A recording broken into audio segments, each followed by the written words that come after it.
Down. Go. No. Go.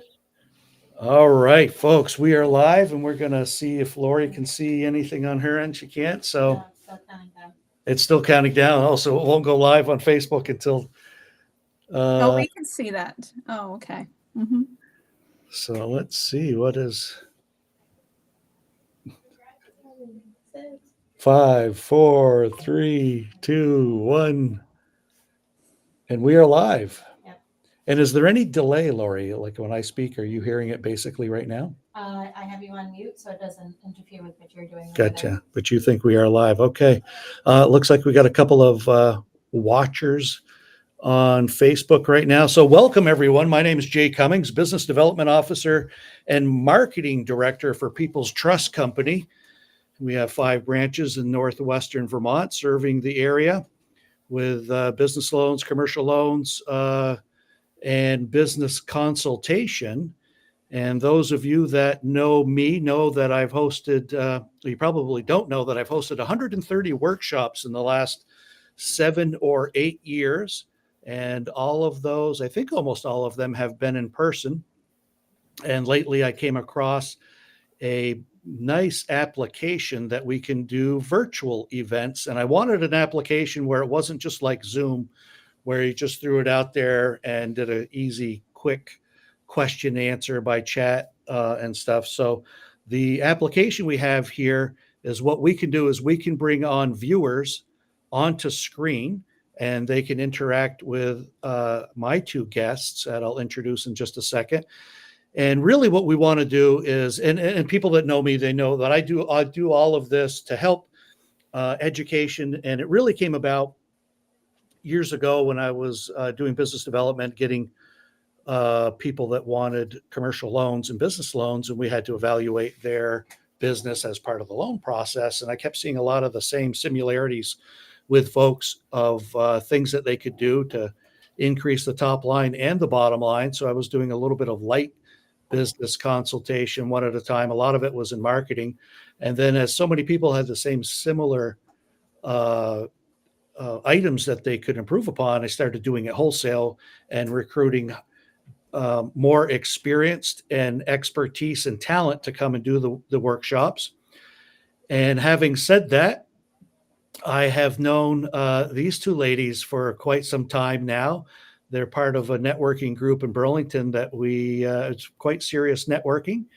And these 2 folks are some of the top consultants that I've ever spoken with, far over my head on ability and talent. So we had this idea, why not bring 2 consultants in on the podcast? This is season 1, episode 1. So you're going to have to bear with us if we have any technical difficulties. But the beauty of it is Heather Daniels, who for me is on my far right screen, is a business consultant with an expertise in IT. And then Alison Abry is in the middle of the screen right now. I hope it's the same way on your end.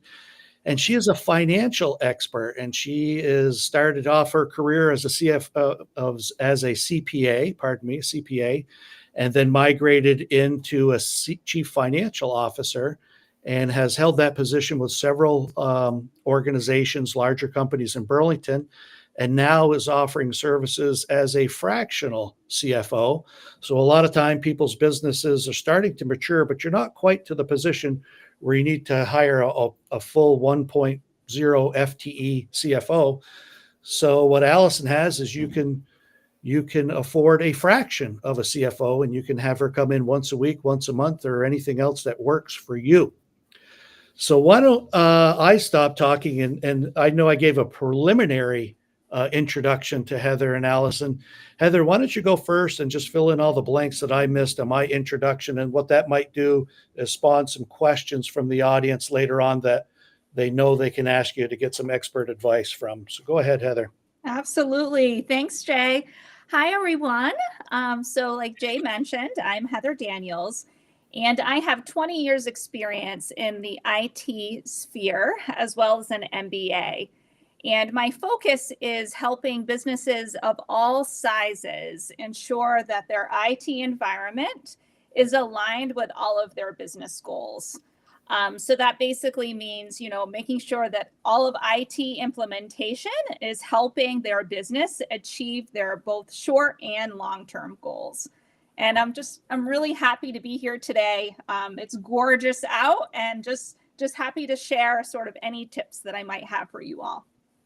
Excellent. Thank you, Heather. And Allison, why don't you see if I left anything out of your introduction? Yeah, Jay, thanks a lot for that. So yes, I'm doing fractional CFO work, and what I run into mostly is people like, what does that mean? And really what it means is my goal is to assist businesses and improve their profitability and using their accounting departments to do it. There's really two parts to my business. I do projects as well as I work with people on a part-time recurring basis. So projects may look like helping you improve efficiencies in your accounting department, close your books in 3 to 5 days like they should be, automate your accounts payable, or get rid of paper and get rid of checks and use ACH, which is probably something that the bank would really prefer versus checks. And then on a part-time basis, like Jay mentioned, I work with businesses to create their budget and move their budget into a forecast and work either monthly or quarterly with your management team and help you review financial statements and just understand your data to help you be a more profitable business. Okay, pardon me, Allison. I was just what I'm gonna do, folks, is drop a link into the chat. And that way, if you have a question for Heather or Allison or both of them, what you can do is click on that link I just put in the chat. Then you'll go into the waiting room and be brought onto screen. And then you can speak directly to both of my guests here, my experts. In the meantime, if anybody's a little too shy of that, I know Lori is monitoring the Facebook on another laptop, and you can type a chat in there. I'm not sure how the Facebook chat weaves into the Restream chat, but we're going to figure that out by the end of the day. That's for sure. And I also know that Spencer joined. He was not a Facebook fellow, but I gave him the link. So hopefully he can catch what's going on now. And I'm going to go in the chat, see if anybody's typing a message. You getting anything on your end, Lori? No. Nobody yet? Okay, that's fine, because we have planned for folks that didn't have specific questions just yet, because you might not know the depth of knowledge of Allison and Heather within their respective fields. So, probably a good thing to do right now is give a couple of examples to Allison and Heather. I don't know which one of you wants to start first, but I'm sure there's a bulk of your clients that have very similar, just like I started the workshop series with a lot of my commercial customers were good in certain parts, but their marketing was kind of weak. So I brought in some marketing experts, and that's what a lot of my workshops were. Heather, why don't you go first and tell me what your most common of a small or medium-sized business that is brought to you and that you've been able to fix quite quickly, and perhaps maybe even talk at some of the top line or bottom line results that you have gotten with your customers for those fairly common and fairly easy fixes. Absolutely. So something that I see all the time is when businesses first start out, they sort of implement IT on their own. They think they can do it, or perhaps, they're trying to save money or something like that. And they sort of do it without the IT expertise. And everyone does this, right? Like, it's no fault of their own. But what I do is I kind of come in and fix really some of those issues that arise from that situation. And some of the common ones might be using a personal email address for your business, right? And I've seen that quite a lot lately. And what happens there is that if you start hiring employees, your employees now have access to all of your personal email. And it's not really a good thing. And it's really just kind of a snowball effect. And it really, unless you fix that, it can get worse and worse. some other things I've seen is, when software has been implemented without a really good idea of really the business goals. So it doesn't really solve problems. And oftentimes it can make problems worse, or it can be where, users of the system, users of the software, it's not fixing anything. And in fact, it's making their work even harder. So it adds complexity, it's not efficient at all. And users usually will just either make up their own process, like maybe spreadsheets, instead of using something else. And I can come in and kind of fix those issues. I always wonder that when I see people that has their name at Gmail as their Yeah. account, and I'd kind of gone back and forth on that, and I thought I was the odd man out because I was like, you got to have a .com and separate things. And to your point, there is a very good reason to separate, your personal life from your work life, and even in the banking business, that's when you come in and open up a business checking account. Yes. You want to be able to keep those two separate for a lot of reasons. It makes you, doing as Allison's probably going to speak to, keeping those items separate makes it much easier to track your money in your business versus your personal.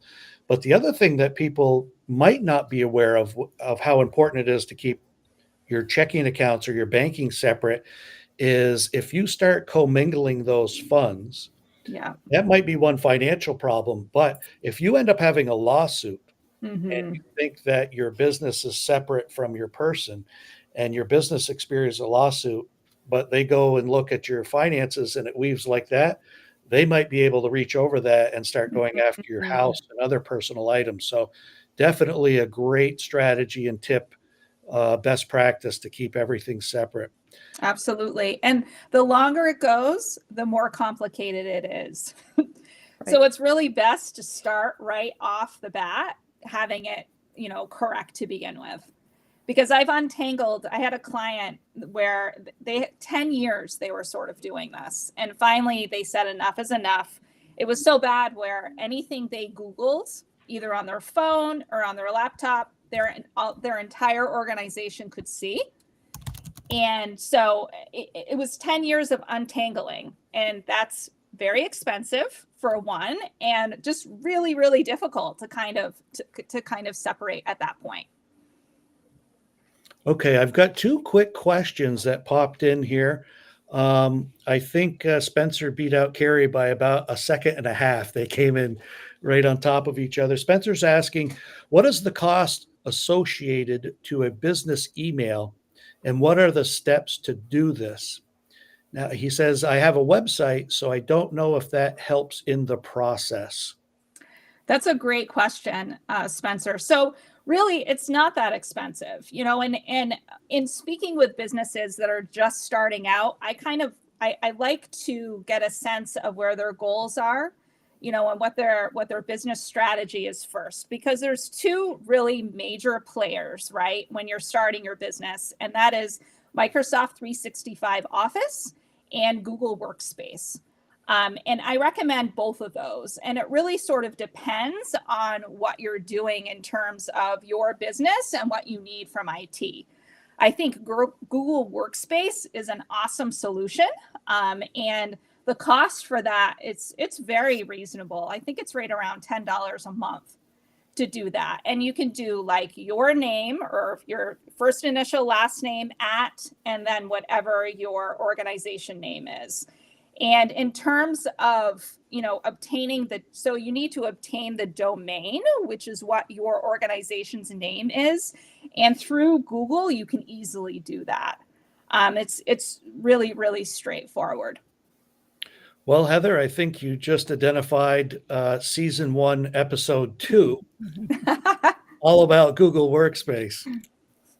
Absolutely. So Carrie has tuned in with us. Hey, Carrie, how you doing? And her question is, Heather, how do you work with companies that are trying to figure out the industry-specific software that's available and which has the best benefit? For instance, I'm a travel advisor.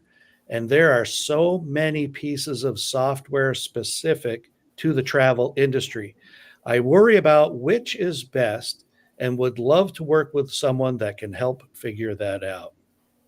That's also such a great question. And it really depends on the business, right? Like there is not a one size fits all for everyone all the time. And so what I like to do is I like to meet with the business owner, business leadership, and find out what their goals are and what they're trying to achieve. And then I take that list, it's basically business requirements, right? And I take that list and then I do research to figure out what best fits those gaps that they're trying to fill. But also with the IT knowledge of, okay, here's the software company that looks like a great fit. However, how is their support model? How often are they available? Do they go down often? And what are the statistics around that? And if they are down, if the software is down and unavailable, what's the communication path for that? And how often, how long does it take to get back up? Like, what is the turnaround time? So those are some questions that I always ask. And it's one of the benefits of having an IT expert involved in sort of that process, because you can sort of ask those questions. Oftentimes, if you're not aware of that, then software can be implemented and you have no idea what the support structure is, for example. So if you start having errors within the software and your business is literally revolving around that and you don't know where to go, you don't know who to talk to, I mean, it's really a big issue. So when I'm researching software and I'm recommending software, those are kind of the process that I follow. And I'll just add on to that it's also important to think about your accounting structure. So as you think about your industry specific software, is it going to integrate with your QuickBooks or your NetSuite or your Sage product, whatever product that you choose from a financial aspect? And do you need it to integrate, or is there ability to export some Excel sheets and upload those into your accounting software? So you also want to think about it globally, which I know Heather always does, and see how they're all going to tie together. Mm-hmm. That is a great add-on to that, because you just like Heather had spoken to earlier with the email situation, is you find yourself going down one rabbit hole and then you have to back up and start over again. So knowing both of those when you're vetting out a piece of software is going to save somebody many, many, many hours of time and function. And that time could, and especially in a small business, could have been applied somewhere else to make them, growing or serving their customers if they're super busy, or taking some time and planning their next growth strategy. So what I just figured out, again, folks, this is our first day on this particular platform, is I've got two chats. There's a private chat from whoever's on stage, and we had Spencer come in as the fourth seat, and his chat came in on the private chat, which is anybody on screen. And then Carrie, I can see here that she had tuned in from Facebook. And then when I sent out a quick chat to everybody, it claims to have posted to Facebook and to the YouTube channel. So that is good to know. And those folks that may have just tuned in the last couple of minutes, because I see we got a few more viewers, this is our Business Breakthrough podcast, season 1, episode 1, with two amazing business consultants, one specializing in money and one specializing in IT. And if anybody has a question, you can simply chat with us, or I posted the link.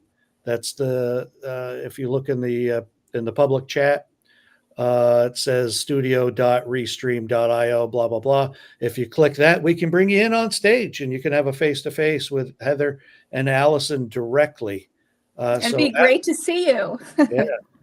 So we're here to benefit your business. You've got some free advice that normally you'd have to pay a little bit or maybe a lot of money. So take advantage of these freebies that we have going for you. So if you have any other questions, now's the time to hit it, and you can hit it either face-to-face or drop it in the chat on Facebook, or Spencer has a seat here at the table on the private chat So if you have another question, Spencer, feel free to hit us up. Or any follow-up questions, right? To what I mean, follow up to business email or follow up to sort of software selection. Like, super happy to kind of have those conversations. This is my passion, and I'm sure it's Alison's too. So I'll talk all day long. So yeah. Well, we got two questions right after Heather gave her example of the most common customers that she has or problems that she's solved. Alison, why don't you give us your opinion on the most likely customers and the usual problems that you solve for them? Yeah, I'm going to give you a case study. So one of my favorite case studies kind of hit on every single aspect of where businesses have issues. So a customer contacted me with the question of, we hired this outside agency. They're supposed to be doing our bookkeeping and provide monthly CFO advice. And right now we can't even get our financial statements. They're coming in 4 weeks after the end of the month. So by that time, they were really not valuable. And so I started working with them. And the first thing we had to do is sit down and talk about, well, what are your accounting processes and what information is going into your system? What do you need out of your system? And we documented their processes. And then we brought in a bookkeeper, which I helped them connect with and interviewed a couple, and they picked the one that they liked the best.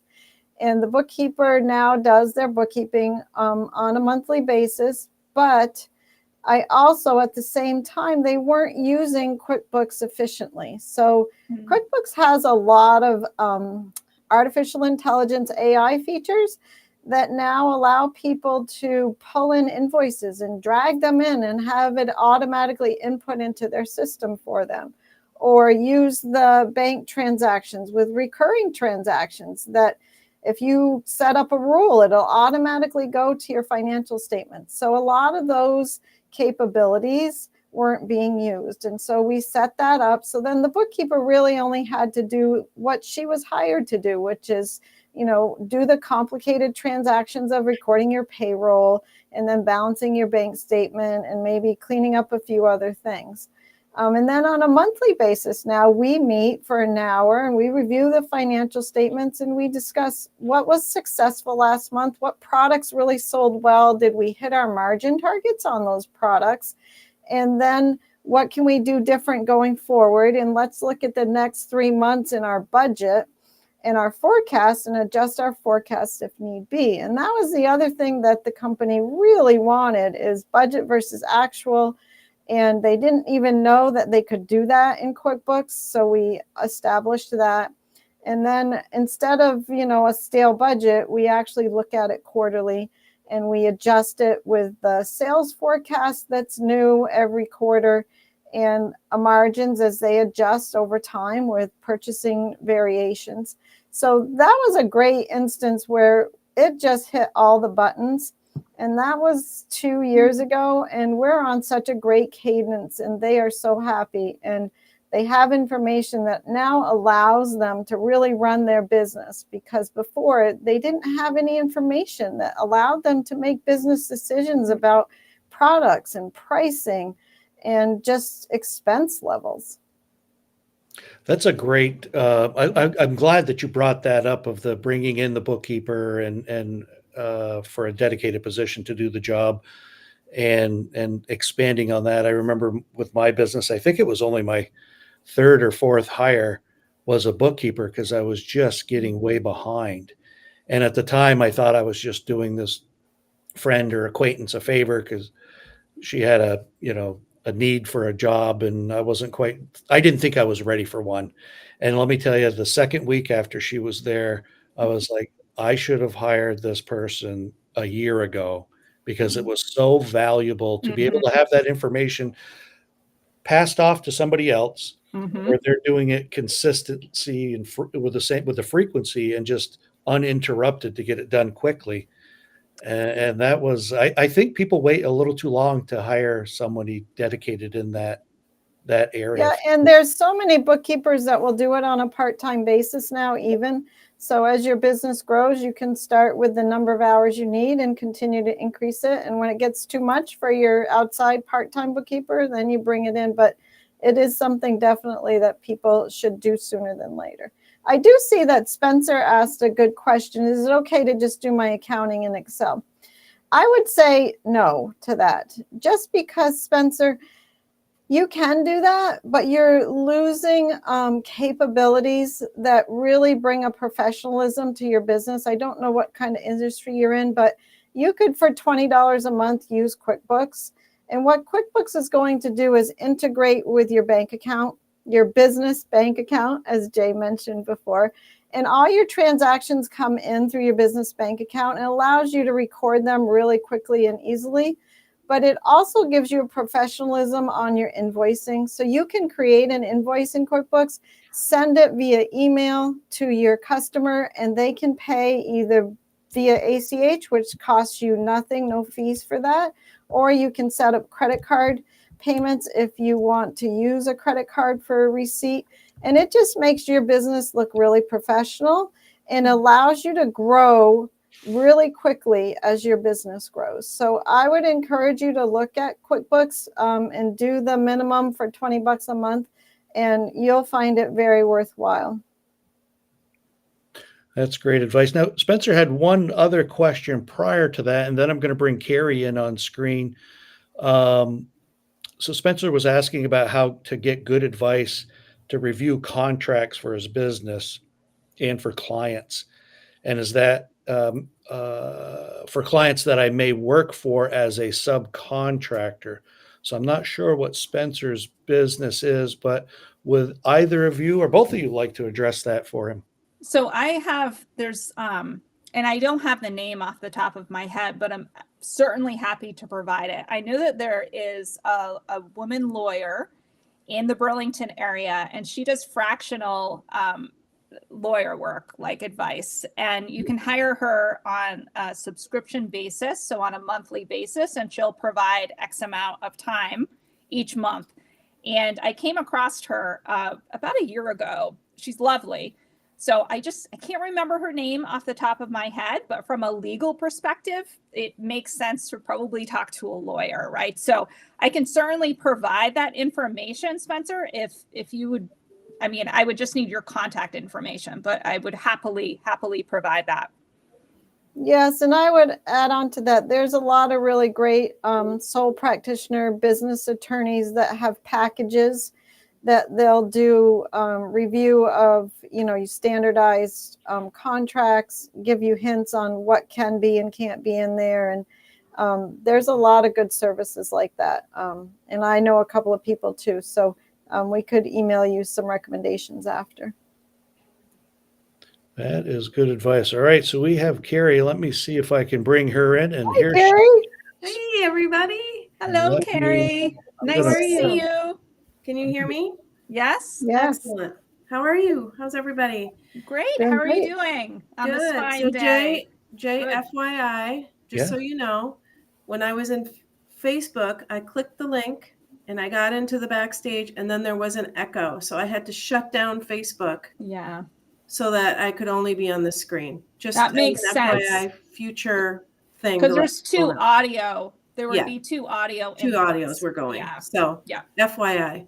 But Good. that's not why I'm getting on screen. I know you're also playing a little bit today, so I figured I'd give you an opportunity to play with this. But Allison, it kind of goes back to my question for Heather about industry-specific software. So there's industry-specific software that allows invoicing, obviously, but there seems to be a process to get the money from that invoice into the account. Are you suggesting that it would be better for me to just invoice directly out of QuickBooks and forget the industry-specific software? Because I'm really confused right now. Yes, that works really great. And then again, it's going to go, when they pay, it goes right into your bank account. You link it together and there's no fees. And it's very professional. I'm sure the invoice that you're using right now is very professional too. But if people have QuickBooks already, if it's another business, but I think your business to people. I just think it really makes it really simple for you, and everything financial is in Yeah. one spot. Yeah. And it gets rid of that 3.5% is basically what you're saying. Yeah. You don't pay Yeah. that. And that adds up after a while, for sure. It does. And then one follow-up question then is, once the invoice is paid, how do you have any idea how long how long it is before it's ready? You can use those funds? Is it pretty Yeah, about instantaneous? 3 days. You'll Okay. get with QuickBooks, you'll get notified that the customer has paid it. And then I find it's about 3 days. One time it was 4 days. I think what depends on which banks, but it's not a very long time period. Great. Thank you. Thanks for doing this, Jay. This has been great. No, And our Jay, I pleasure. think you have a question from Judy about business plans. So I think that's your expertise, and you might want to be able to answer that. All right. I can't see the chat. So is it in? Oh, I'll read it to you then. It says, I haven't started my business yet. It's an idea at this point. The product is not yet developed. Is there anything I should do at this stage? I figure a business plan would be the first step. Anything else? And Jay is a specialist in business plans. So, All right. Well, Judy, great question. And I do a lot of business plans, and I really love those. So if you need a little help setting that up afterwards, you can certainly shoot me an email. But to answer your question, definitely want a business plan. And sorry, a chat popped up and I got sidetracked. Sorry about that. My apologies. But yeah, you definitely want a business plan. The first thing that happens frequently when you get into a business plan is you have to make some assumptions. And at some point, people think they're just making these giant guesses because they want it to be so exact. And what I always tell customers of the bank when they're applying for a loan or an expansion loan or a startup loan is they're really concerned about, I'm talking to a bank and I've got to get everything perfectly exact. And I really try to let people know that they don't have to be that exact, because the exercise of going through evaluating the information and learning about it and trying to put your best guess forward. I tell people all the time, you're going to end up learning more about your business, and it's going to benefit you more than it's going to benefit the bank. Yeah, we're going to want to see a good business plan, and the underwriters are going to go through it and see what makes sense and what doesn't, and challenge you on some of your assumptions. But more often than not, you're going to discover things about your business plan. And sometimes what happens is you discover things that you might not want to be in business, or you might not want to be in that business. And what a great time to come up with that epiphany, as opposed to on the back end of a $250,000 loan when you decide that's not for you. So we really want you to go through the motions and learn about those things. And maybe sometimes what happens on startups or pre-startups is they thought that the emphasis was going to be on one particular facet within that business. And as they go through it, they're like, you know what, as they do the progression, they're like, you know what, I think there's more interest, or there's more market availability, more potential on another facet of the business. So you really don't want to go all in and start buying large pieces of equipment when you don't have the proof of concept yet. So I'm cheap by nature, even though my job is loaning money. I certainly don't want anybody to borrow anything that they don't need or that they can't become profitable with. So a lot of times what I do is I have customers or prospects, how can we do this with the least amount of money out of pocket? Test the proof of concept. I'm not a real fan of focus groups, because you get all your friends and acquaintances in there, and you say, hey, is this a great idea? They're like, yeah, I love the idea. And then 6 weeks later, they're standing in the store and they're looking at your product, and now they got to dig $20 out of their jeans and then they're more in the consideration of, maybe I really don't want that. So I really suggest people to do whatever you can do in a super small scale, just to see if that proof of concept works. Do your customers like it? Will they spread out to, will they tell their friends and more people buy it, or will those customers be repeat customers? And it's really important to understand what that repeat business ratio is. If it's a one and done, that's a whole different strategy than somebody that might even be on a subscription basis, right? So all of those things I can help you work through. I never tell anybody, yes, this is a good idea. No, it's a bad idea. I just pose the questions. Do you think this is good for you and your lifestyle or your business? Because I believe there is not a business idea on earth that's terrible, because I think with the right person, with the right passion, you can white knuckle almost anything into success. And who am I to say no? When somebody says no to you, that means no for them, not for you. And I want to give Alison and Heather a little bit more time here, but I'll just give you one other quick tidbit is on the business planning. The projections are key. And I love numbers and I love math. And I know how the bank likes to see projections. And I really do a lot of that work here. And it's for free. You know, I don't charge. The bank allows me to do that style of business consultation free of charge, no strings attached. You don't even have to be a customer. But getting those numbers down, and we build out your projections by every month, right? So January through December, to make sure that cash flows, because there's a lot of businesses, when you add up all 12 months, they're profitable and they work good, but you might have a pinch point of running out of cash in June and July, and how you got to live till August and September to stay in business. So the cash flow projection is really key, and that shines a lot of light on that. And I'm sure Alison could speak at great length to those. I just do beginner baby ones to get the ball rolling. Yeah, and I agree with everything Jay said. And then the benefit of that is then you turn that into your forecast for your business, and then that becomes your playbook. Because if you don't have a business plan or a forecast, you don't have a plan. You have no idea where you're headed. And anybody else on this call that we haven't heard from, that's the most important tool for your business. I don't care how small you are, you have to have a forecast of where you're headed so that you know if you're going to achieve your goal. If you don't have that, you're really not serious about your business. And also flexibility too, and making sure to, like, it's not a forecast and then you just put it away, right? And then it goes on a shelf. It's something that you kind of need to review and make sure it's like your playbook, right? Like we talked about, and make sure you're kind of achieving the goals, that you're setting. And if not, why? And then make adjustments, right? And I'm so glad that Heather said that, because you'll notice I'm not using the word budget.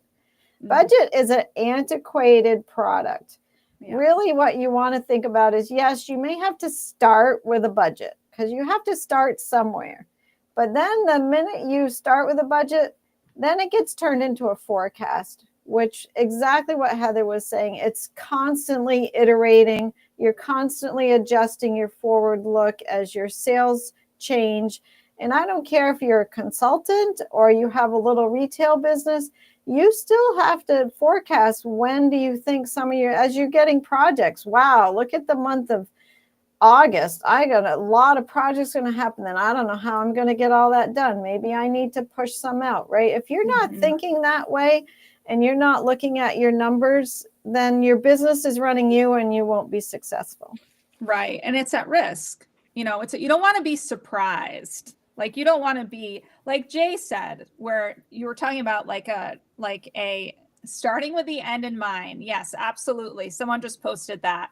Thank you, Sean. That's absolutely right. And Jay was talking about like a slump maybe, and you need to really be prepared for that. So you don't go out of business. But that's exactly along the lines that we were talking about.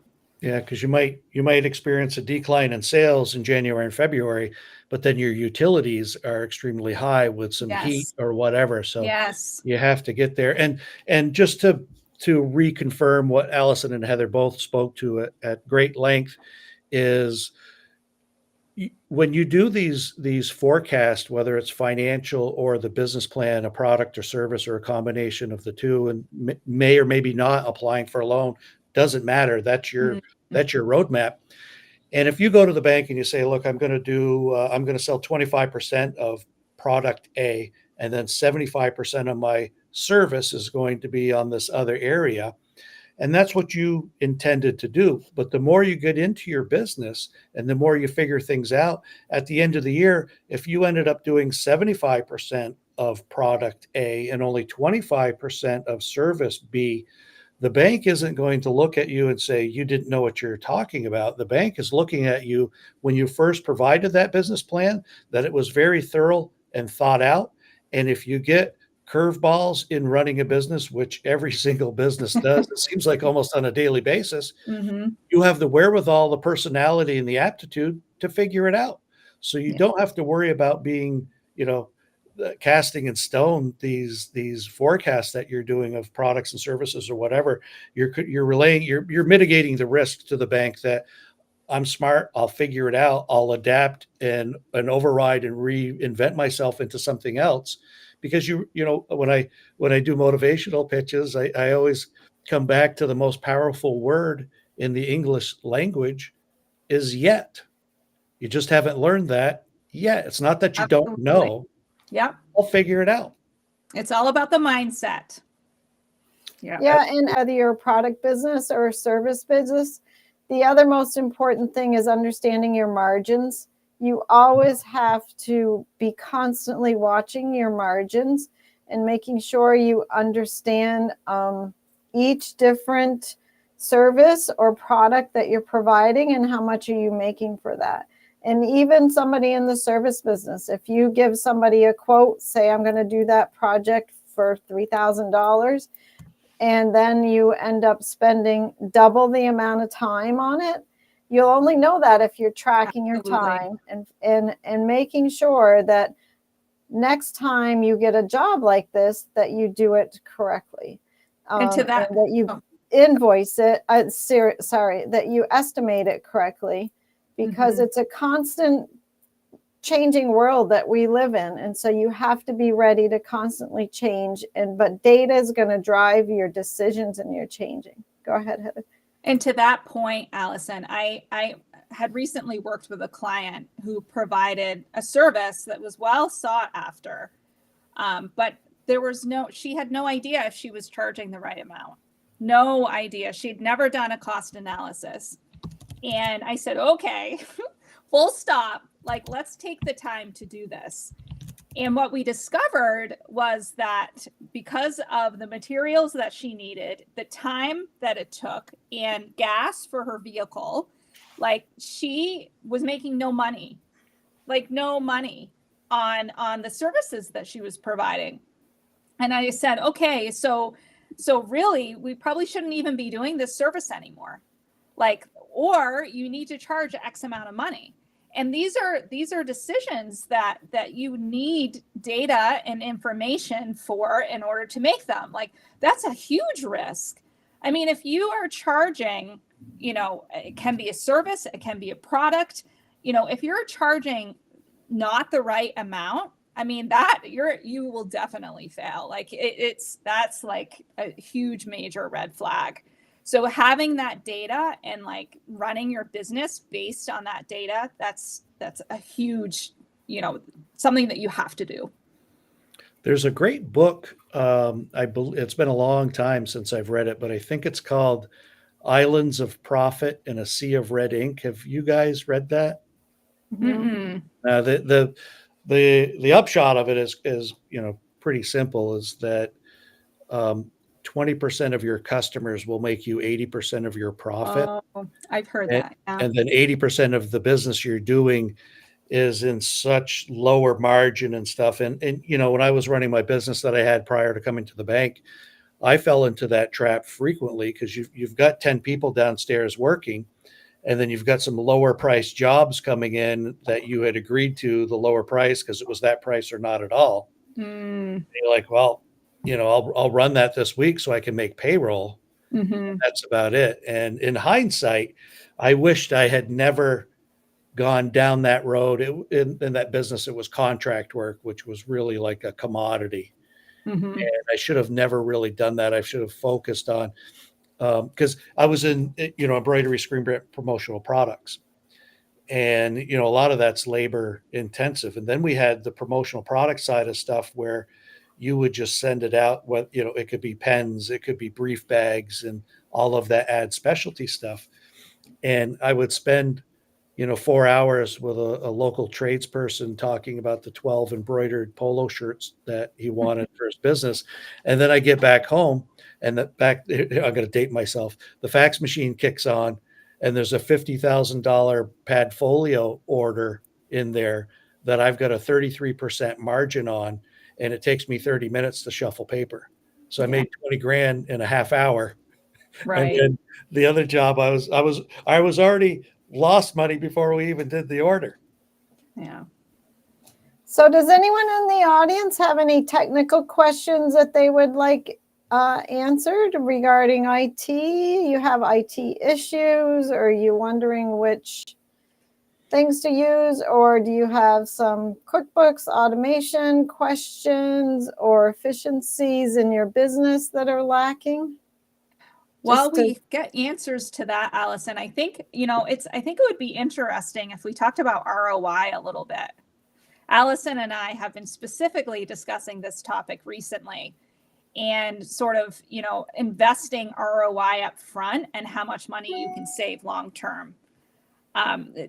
Gosh, I think it was just a couple of days ago, Allison and I were talking about that. And this is true, I think, when you're starting your business, right? Like if you invest in sort of having, experts help you in the beginning, you can see that, like the setup correctly or your QuickBooks correctly, you can immediately see the benefit of that, immediately, right? And sort of start gleaming sort of the advantages right off instead of waiting until maybe you think you can afford it. Which again, I talked about earlier, waiting a longer time, it just costs more money to kind of figure those things out. And you've been dealing with the inefficiencies all that time and really like sinking a bunch of cost sort of into that instead of addressing it immediately or, very quickly and seeing that benefit right off the bat. Allison, did you have something more to add to that? Yeah, and that's hard with startup businesses to really make the proper investments in your business. But it's also hard for, I think, growing and profitable businesses to understand, why do I invest in my accounting team? They're okay, but yeah, they don't give me my financial statement till the 25th of the following month, but what difference does it make? And that's really a lack of understanding of the real value of your financial statements and how you use them as a tool to really run your business. And that is super important, especially with growing businesses. You may think, oh, my business is doing great, I'm making money. Well, you could be making more money if you were really looking at your data and understanding how to use it to make the proper business decisions. Absolutely. And that's like, so I think about, some business owners and leaders that I've talked to and how they're wanting to scale. Like they're wanting to scale. They're super excited about their product. They're making money. They want to scale, but they don't have the data to back it up. Right? Like, for example, maybe they haven't done a cost analysis on the product or service that they provide. So how do you know that scaling is going to sort of support, like how that you can support that scale up? So it's just, all of that is just really important, to kind of have as soon as you can, and use the benefits and the advantages right off. Yeah, and like one of our listeners asked before, can I just use an Excel spreadsheet to track my accounting? And that's why I said no, because as you grow, you're going to want to be able to run reports and be able to see information and allow you to make decisions based on what you see. And that goes with all aspects of your business. Absolutely. And it adds risk too. There's risk to use spreadsheets instead of the proper solution. right? I mean, you may be making business decisions, very important business decisions on an Excel spreadsheet that may or may not have the right information versus QuickBook, which is, the quality and the data is there and solid. And the same thing could be said for, a document management system, right? That you haven't implemented at all, and you're kind of just piecemealing. Maybe you have documents on your hard drive, on your laptop. Maybe you have it, on a Microsoft solution and maybe a Google solution. Like I've seen that, right? And trying to kind of wrap your arms around all of that. Imagine day one trying to do that, and then 5 years down the road, and how expensive it would be in the 5 years. And between the 1 and 5 year mark, you have spent time scrambling and saying, oh, where did I save that? Is that on my hard drive, or is that on Google, or is that, so there's just really a benefit of kind of trying to do the right things, like right off the bat. Absolutely. Well, do we have any more questions here? I think we got all of Spencer's. Actually, Spencer sent a quick note in there and talking about his business. I know at one point we made an assumption of what his business may or may not, or industry it might have been in generally.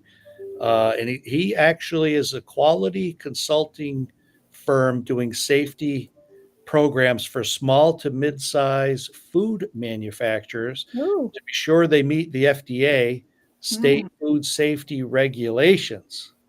There's a mouthful and a half. Wow, that's going to be a very detailed and rigid undertaking to be able to pass the bar on being able to sell food. I'm assuming. I've been in the food industry before. Manufacturing food is highly regulated. And so you're in a great field there, Spencer. Thanks for doing that work. And it is very detailed work and very complicated. We had a whole department that just took care of making sure we were in compliance with all the food regulations. And I've Alison, I'm sorry, Heather. Go ahead. I've also worked with FDA, but on the pharmaceutical life sciences end. And same, right? It is very, very regulated, and you have to have all of your data, and you have to have all of your processes, and you have to prove that you're following all of your processes. And yeah, it can be a little intense. So if somebody was a startup, whatever business, and wanted to start selling some food, are they still held to those same standards of, if somebody wanted to sell beef jerky and they had a beef jerky recipe that they loved and they loved doing that, are they going to have to follow? And would Spencer be the person that could help them be compliant on all of the products? For sure. And that's why you see a lot of small businesses that want to provide food products from their home kitchen. They quickly realize that they can't do it because of the quality standards and the regulations around just health regulations. And I do know, and unfortunately I can't think of where it is, but it's somewhere here in Chittenden County, maybe in Williston. We have a great food kitchen hub that allows small food manufacturers to go and rent the space by the hour, and it's all, stainless steel and all quality cleaned. And so we do have some real benefits. If anyone on this call is a food manufacturer, there's some cool food hubs that allow you to do that work in a commercial kitchen. There was one in Fairfax for many years, and then they moved a little bit farther one direction, but it was a really great idea where people could go in and rent all of that giant commercial kitchen space, and one day a week could cook whatever their process was. And Spencer chimed in real quickly saying, to answer my question, they would definitely have to follow the USDA and the FDA rules, but small businesses don't understand this very well and shoot from the hip, which a lot of businesses do. That sounds familiar, Spencer. Yeah. Well, we got about 5 or 6 minutes left. Don't have any pending questions, but maybe throughout the discussion, Alison or Heather, you might have thought of one other strategy or example that might benefit the audience to learn before we go? Anybody have anything right at the tip of their tongue?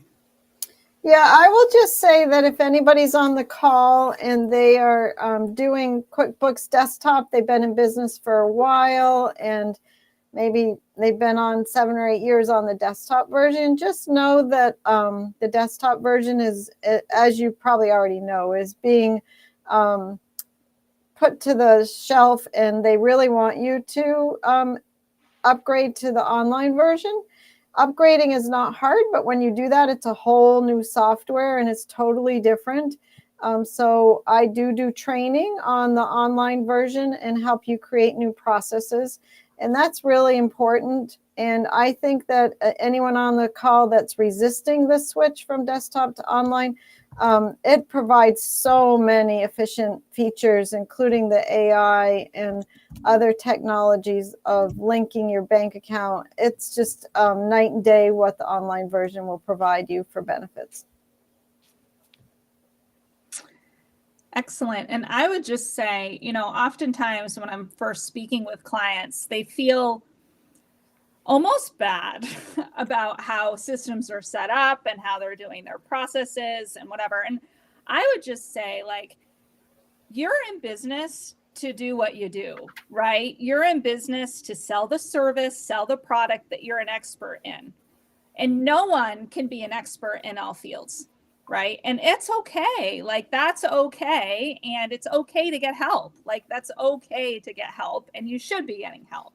Because if you're worried about your IT system and your email system and getting that set up, and you're not worried about the thing that's going to make you money, right? And this is an issue for everyone. So, like, don't feel bad. Like, don't feel bad about that. And getting help is absolutely okay. And the right solution. So, For those that are brave enough to ask for it, and some just suffer in silence. well, that's a problem, right? And that's what I'm saying. Like, it's like there's no judgment, right? Like, there's no judgment. Like, everyone is facing that problem. Like, everyone is facing that. Yeah, we do see it a lot here with businesses that are growing. A lot of times it's in the trades, because that's ones that seem to be growing quite quickly. And someone's really good at plumbing, electrical, or whatever it is. And then they get so busy, they hire a person, then they hire another person. And before they know it, that person that was really skilled and talented at the craft is now back in the office trying to do the invoicing, trying to do the HR, and the business kind of stalls. Do either of you have any examples off the? Yes, for sure. That happens all the time, where the person changes their expertise and ends up in the office instead of out with customers and doing what made their business really successful in the beginning. And that's so important, that you stay doing what you do best and don't try to divert to office tasks. There's so many people you can hire and so many experts in every task that you don't know how to do. And it's so important to maintain working in your expertise, for sure. I totally echo everything that Alison just said. That is so true for IT too. And oftentimes I see like the pseudo IT person that's trying to fix all the IT things, right? But they're also like a marketing person and a customer service person, whatever. And that just never works. And what ends up happening is you have like the IT wild west, right? Where you may have like 5 pieces of software that have been installed, and most of the software all does the same thing, and you don't know what happens when things, stop working, or when you're trying to hire and onboard people, like how to train them on IT and like all the things. So let the experts, do the thing, and let the other people do their thing, so absolutely, Alison. Yeah. For sure. So it looks like we have our last question of episode 1. Judy is asking about helping people figure out their pricing strategy. And there's probably not a more difficult question, or at least I'll say on the mind of the business owner more than, what do I charge? Am I charging enough? Am I charging too little? Do I scare off the customers? So I'm going to let you folks go first and Allison or Heather, who wants to lead off this? Sure, I'll jump in real quick. So I think that really is part of your business plan. Your business plan is going to kind of determine what are my overall administrative expenses? What do I think I can sell? And what do I have to have for a margin to make this business work? Mhm. So almost reverse engineering it in the beginning, and then you might determine that, geez, there's no way I'm going to sell 1,000 widgets in a year. So unless I change my pricing strategy, this is not a model that works for a business. So in the beginning, you kind of look at it that way, but you also have to do some market analysis and comparisons to other people of similar products. So I would say, it's partly your business plan and partly market strategy. And target market too, right? Like to your point, Allison, if you do those things and then you come up with this price that you have to make in order to satisfy administrative and all these other things, and it's much higher than what your target market might pay, then that's also a consideration, right? You need to make sure that the thing that you're selling, people can afford and will buy. And pricing is very sensitive to a lot of people, and some people overthink it and some people underthink it. I've got a customer of mine that struggled with pricing, and it was in the trades. And he went through the entire pandemic and after the pandemic and never raised his prices when everything else went through the roof. And he was so nervous to even raise it a little bit. And I finally convinced him, take a few of your products and add 20-25% to it. And he did, and nobody batted an eyelash. And in a business that whatever it, is a reasonable sized business, when you add 25% to the price, that 25% goes in your pocket because there's no other additional cost of goods sold. You've already paid for the heat, the lights, the payroll. And if you're in a 10% margin and you add 25%, that was a substantial amount of money. And it was kind of an eye opener for him because he thought for sure everybody was going to say, you raised the prices, I'm out of here. Yeah. And they didn't. One of the best seminars I went to in my prior business, I actually went to by accident. I got to the trade show an hour early, and they were trying to recruit people to go into this pricing seminar. And I said no, and I started walking away.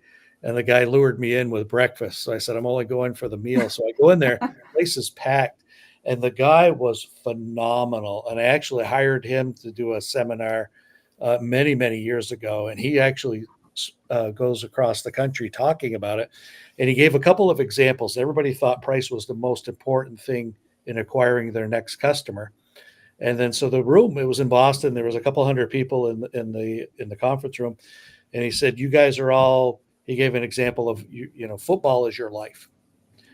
And it's one day before the Super Bowl and your TV went poof and is dead. Raise your hand if you're going to the biggest discounter and buying the cheapest television that you can find. And not one hand went up. And he said, wait a minute, I thought you guys just got done telling me it's all about price. And I said, well, no, I got to make sure it works. And if something happens, I need to be able to fix it. And what's the return policy? So all these reasons of why price wasn't important, but every single one of the 250 people in there said price. And then the last thing I'll throw out there, and I want to hear your comment on this because this has resonated in my head for 35 years, is the biggest mistake that people do when business is down and they want to stimulate sales is they reduce the price to try to stimulate sales. And being a math guy, he whipped it right out there on the whiteboard. And he said, if you're in a 33% profit margin and you reduce your price by 10%, that means you have to work 3 extra months that year just to do the same amount of sales as you did the previous 12 months. And everybody's looking at the board and they're doing the math in their head and like, my God, I don't want to work an extra 3 or 4 months. And then he looks at the audience and he says, if you're going to go out of business, don't go out broke and tired. And that's very easy to support. Look at the biggest retail discounters, Kohl's and Joann's. They're just both bankrupt, right? They had Absolutely. great products. They were a great business, and they just discounted too much. You can't discount. You You can't. have to have a better strategy. Never It works. it tarnishes your image, right? There was a jean manufacturer, Guess Jean. This is so long ago. It makes me feel old, but this happened. Gosh, I think it was either in the late 90s or the early 2000s where they started selling their jeans at Walmart, and they were a premium brand. They were. And when they started selling at Walmart, it tarnished the entire image. So, yes, more people could buy them, which was great, but it was at a lower cost, right? And then the people, that's funny. The people that, Nice. you know, that they felt like it was a coveted brand, they didn't feel like that anymore because you could just go to Walmart and get it. So it's really interesting. It's really interesting from a business perspective. Yes. What a great analogy, though. I remember Guess jeans. I don't remember them being at Walmart, but what a great point that if you start going there, you're no longer a premium. Right. You're Right. something, scratch and dent discount. Yeah, that everyone can get. And if everyone can get it, then I don't want to get it at all. Yeah. Right. Yeah.